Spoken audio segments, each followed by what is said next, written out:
മറ്റാരുണ്ട് L D F അല്ലാതെ? ഇതാണ് നിയമസഭാ തിരഞ്ഞെടുപ്പിലേക്കുള്ള എൽ ഡി എഫിൻ്റെ ടാഗ് ലൈന്. മുൻപ് എല്ലാം ശരിയാകും, എൽ ഡി എഫ് വരും എന്നുള്ള ഒരു ടാഗ് ലൈൻ പോലെ തന്നെ ഇപ്പോൾ ഇറക്കിയിട്ടുള്ളതാണിത്. അപ്പോൾ അതിന് പകരമായിട്ട് യു ഡി എഫ് ക്യാമ്പ് കറക്റ്റായിട്ട് അതിൻ്റെ ഈ മറ്റാരുണ്ട് എൽ ഡി എഫ് അല്ലാതെ എന്നുള്ള ചോദ്യത്തിന് കുറേ കാര്യങ്ങൾ ഇറക്കിയിട്ടുണ്ട്.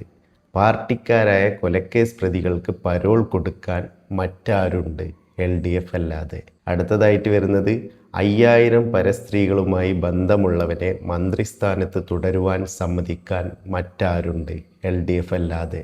അടുത്തതായിട്ട് വരുന്നത് മുഖ്യമന്ത്രിയുടെ ദുരിതാശ്വാസ നിധിയിൽ തട്ടിപ്പ് നടത്തുവാൻ മറ്റാരുണ്ട് എൽ ഡി എഫ് അല്ലാതെ? അടുത്തതായിട്ട് വരുന്നത് പാവങ്ങൾക്കുള്ള വീട് പണിയുന്ന ലൈഫ് മിഷനിൽ കോഴ വാങ്ങുവാൻ മറ്റാരുണ്ട് എൽ ഡി എഫ് അല്ലാതെ? അടുത്തതായിട്ട് വരുന്നത് 500 രൂപയുടെ PPE കിറ്റ് 1500 രൂപയ്ക്ക് വാങ്ങി അഴിമതി നടത്താൻ മറ്റാരുണ്ട് എൽ ഡി എഫ് അല്ലാതെ? അടുത്തതായിട്ട് വരുന്നത് കട്ടുമുടിക്കാൻ മറ്റാരുണ്ട് എൽ ഡി എഫ് അല്ലാതെ? അടുത്തതായിട്ട് വരുന്നത് സഹകരണ ബാങ്കുകൾ കൊള്ളയടിക്കാൻ മറ്റാരുണ്ട് എൽ ഡി എഫ് അല്ലാതെ? അടുത്തതായിട്ട് വരുന്നത് ആശാ വർക്കർമാർക്ക് ശമ്പളം കൊടുക്കാതെ ജയിലിൽ കിടക്കുന്നവർക്ക് ശമ്പളം കൂട്ടിയ മറ്റാരുണ്ട് എൽ ഡി എഫ് അല്ലാതെ?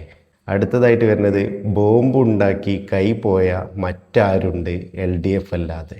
അടുത്തതായിട്ടുള്ളത് ശബരിമല അയ്യപ്പൻ്റെ സ്വർണം കട്ട് ജയിലിൽ പോയ മറ്റാരുണ്ട് എൽ ഡി എഫ് അല്ലാതെ?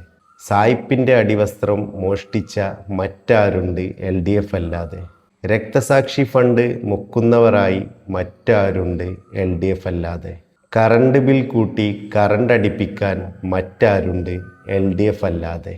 PM ശ്രീയിൽ ഒപ്പിടാൻ മറ്റാരുണ്ട് എൽ ഡി എഫ് അല്ലാതെ? സ്ഥാനാർത്ഥിയുടെ മതം നോക്കാൻ പറയുന്ന മറ്റാരുണ്ട് എൽ ഡി എഫ് അല്ലാതെ? വയറ്റിൽ കത്രിക വയ്ക്കാൻ മറ്റാരുണ്ട് എൽ ഡി എഫ് അല്ലാതെ? പാർട്ടിക്കാരായ കൊലക്കേസ് പ്രതികൾക്ക് പരോൾ കൊടുക്കാൻ മറ്റാരുണ്ട് എൽ ഡി എഫ് അല്ലാതെ? മറ്റാരുണ്ട് എൽ ഡി എഫ് അല്ലാതെ?